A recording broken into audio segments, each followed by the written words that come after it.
What's the issue that you're having? Well, as soon as we come out with, all my kids ride on a bareback pen. Uh-huh. As soon as we come out with it, it's like, and sometimes she reaches around to bite.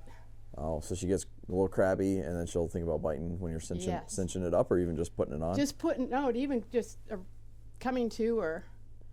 And when I'm putting it on, she'll bite the lead rope on the hitching rail. Oh, wow. Because your horse is mainly used for lessons. Yeah. You've had her checked for ulcers and stuff like that? Yeah, Dr. DePaolo, he chiropracted her, and he did the pressure points. Mm-hmm. And also I bought his ulcer stuff and treated her for 2 weeks or whatever. Yep. And so it's not pain related, change. It's behavioral. Here's what I think happened. When I got her, she was fine. And when I worked out of my brother-in-law's boarding barn, we did lots of dinner rides. And it was saddling 20 horses as fast as you could. So I'm fast. I'm in the habit of doing it fast, and I think I screwed her up. That's what I think. And how long has that been? 6 months, a year. Okay. What I'd like to do, if it's okay with you, is I'll have you just go through the routine. Just show me what your routine is.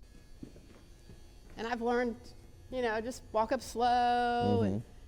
And what's kind of nice in the afternoon, the sun shines in here. And it seems like when it's cold is when she's worse. Yeah. And I always let her sniff it. And I do the pat thing, I reach up here and rub her. And nothing seems to help. Because this doesn't, and what we have done. We're not here. You just do whatever you do. What we have done is we ask her to lower her head. And I caught one of your videos 2 days ago where you ask them to raise it. I'm like, oops, we did it opposite. Well, I just like finding lots of ways to do one thing. What I do is when she's really bad as, a student or a helper, one of us will ask her to lower her head and the other one puts a pad on. Is this really bad or is this normal? This is a little worse than normal. Like today would probably be a bite. Plus she's been locked in the stall all night, so she's a little more.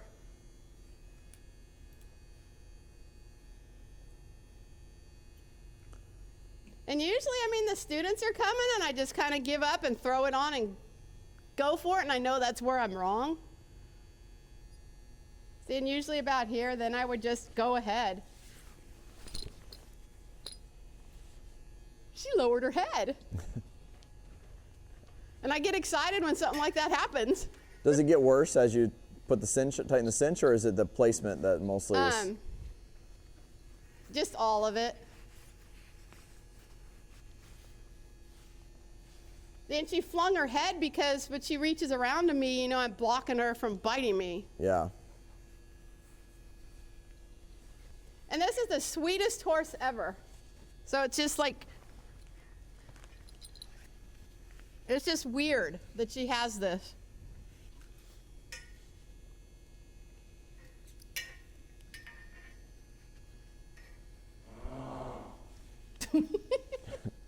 And I'll pull on the strap until she gives me a relaxed thing, and then I think the placement was worse than the cinching part.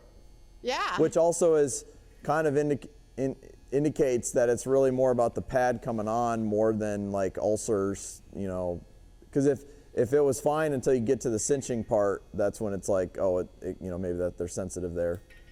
Okay, you can go ahead and pull it off now. All right, so I'm gonna try to change the routine here for this horse. I'm gonna bring her out and just mess with her a little bit on the ground. I'm gonna do some things that need to be a little bit challenging in order to release her to the pad going on.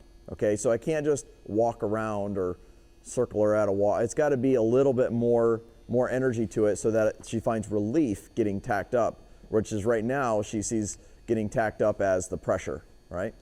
And so, where it's freezing cold down here, we're in Texas right now, and it's like -5. So we're in the indoor here instead of getting to the arena. So we don't have a lot of space, so we're gonna make it work with what we got and go from there. How old is this horse, Nancy? 2018. Oh, youngster. If you've got a horse, you've already understood that horsemanship is more of a journey than a destination. There's a lot of problems that can come up, and it's really helpful to have a guide on that journey. If you'd like, I would like to help be your guide, and I can do that through my Patreon page. We have tons of videos on there that you can watch and follow the right sequence. You can also message me and ask me questions and even do video coaching. Not to mention we do monthly giveaways. I'll leave a link in the description below. Let's get back to the video.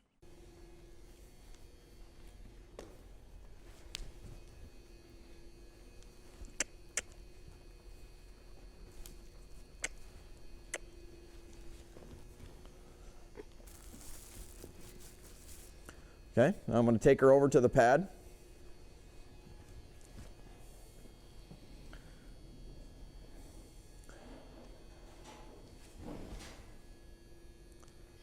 So you can see she's kind of backing away from it. Yes.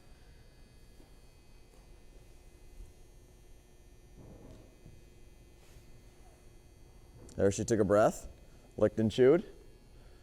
We'll take it away now. Okay. And I'll say, okay, you wanted to back up and kind of come over here, so.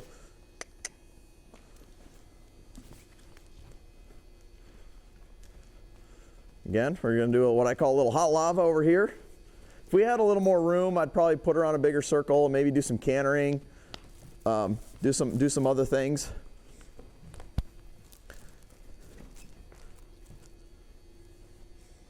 Doesn't have to be long.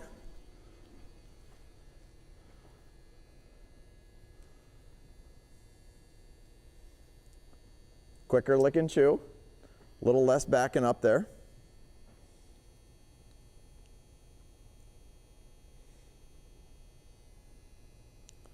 So just as like with, you could almost like pretend this pad is the trailer, like we're releasing her to, you know, that part of it. Again, we'll go over here, a little bit of hot lava. And I'm just picking a hindquarter yield because it's something I can do in this space. And usually hindquarter yield is a more of an energy down kind of move, not an energy up kind of move.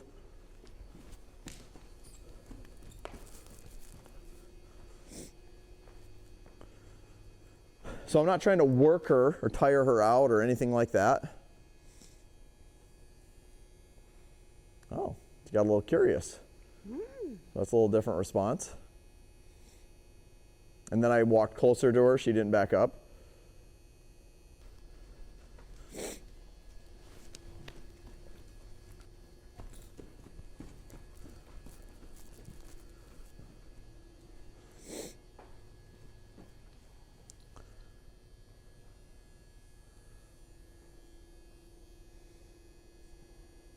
So you see, picture like her, now she's got her nose and neck in the trailer. You know what I mean? We're not all the way loaded up, but we're like working our way there. But you see, I'm creating a pattern. Pressure's over there, relief is here.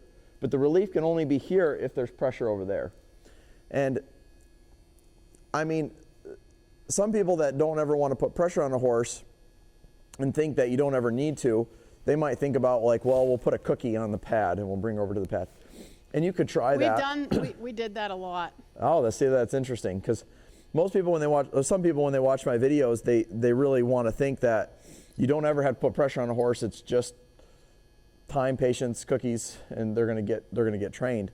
But that's not really how they work. It works on some horses to some degree, but it's about 25-35% of horses. It's not most horses. Most horses respond very well to put a little pressure on there, and they get a dopamine release when you come over here then. So they change nervous systems. That's where the lick and chew happened. So that's why the intensity has to be just enough to elevate the horse into a concerned state of mind, so that when we come over here, when I say the word relief, that's how they're feeling. And this is very natural for horses to come in and out of this. See, there's a lick and chew, which means she just switched nervous systems, which means she's also getting a dopamine release. So she feels really good here. Kind of like humans, if you get something really positive, you know, you get a dopamine release, it makes you feel good, you want more of that. But look how long that took, you know. But because she was being so good and I progressed the position with the pad, that's why I sat there, you know, wait a little longer. Plus I want to tell a story. And it could be just the Western saddle pad, the Western saddle, it doesn't matter. No, it doesn't matter what it is. This is good whatever though. you want the relief to be. It could be releasing them back to the farrier standing here. It could be the trailers here, the wash rack, the scary tarp. It doesn't matter. Like, if they're not going to get curious about it, if they just see that thing as pressure, you want to create a scenario to release them to it versus just taking it to them. Yep. So we'll come and do it again. So again, she's not in trouble, you know, I got to do something. And again, if I had a little more space, I'd probably most likely put her on a bigger circle and do some changes of direction, trotting, cantering, a little bit of, you know, something with a little bit more intensity. Because I don't got a lot of room, I'm just kind of making up something here to do. You know, just doing something to create the scenario of releasing her to the goal.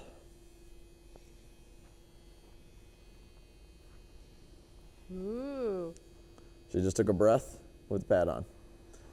So. And her ears never went flat back. She didn't try to bite.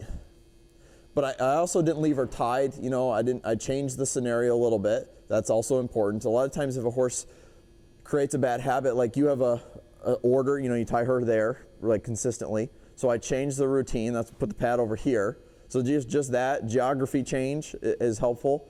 And then we changed the pattern of doing that. And that's all I'd do with her right now. Like, it's like we went from a horse that didn't want to get in a trailer, that was kind of running backwards. I don't want to go there. She's standing all 4 feet in the trailer now. Leave her, you know, it's called, you know what I mean? It's progress. Leave it alone there. You don't want to drill for oil on these things. You don't want to make a huge deal of it. But I would strongly encourage you to get this into your routine. She needs 5 sessions of just this, releasing her to the pad. And then you're going to want to see how she is. I probably would still take her out, change the routine, and do something.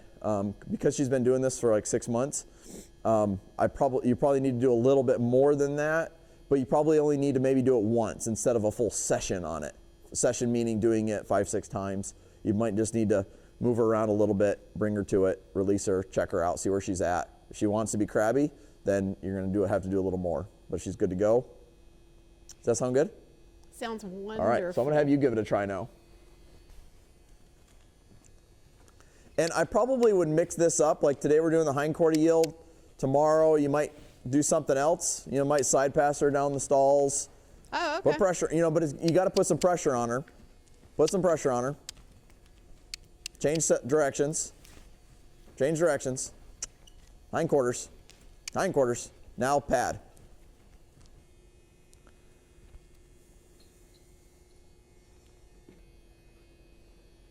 Just go ahead. Yep. Oh, look man. at that. And the crowd goes wild. Great job, Nancy. Woo! All right, high five. So tell me, what'd you learn from this little session here? What's hard is I'm by myself and I don't know what to do, so now I've learned what to do and when to do it and how to do it. Yeah. Yeah. What do you have some specifics that you can name that, like, okay, I'm going to do this differently tomorrow when you go to tack her up? Yes, so I'm not going to have her tied up, and I'll bring it over, and if she does that, I can side pass her or... A little hot lava, put a little hot lava somewhere. Yeah. And then release her to the pad. Yes. Cool. Had Well, the thanks for having us trailer. out and letting us play with that. Yeah, it was fun. Thank you so much. I've been struggling with this for years. Wow. I've tried everything. Awesome. Yeah. I've spent an hour just walking up and back and around Yeah. her, and I don't go anywhere, and it's frustrating. Yeah. Yeah. And what did you say it was? Awesome. You said it's a dream come true. Oh, a dream come true. To not have this, I have to stand there with my students while they tack her up so she doesn't bite them. And I Yeah. can't tell them she's going to bite them, so then they get scared. Yeah. Yeah. So it's, Alrighty. Well, we're going to go get warm. go get warm. I recommend you guys do the same.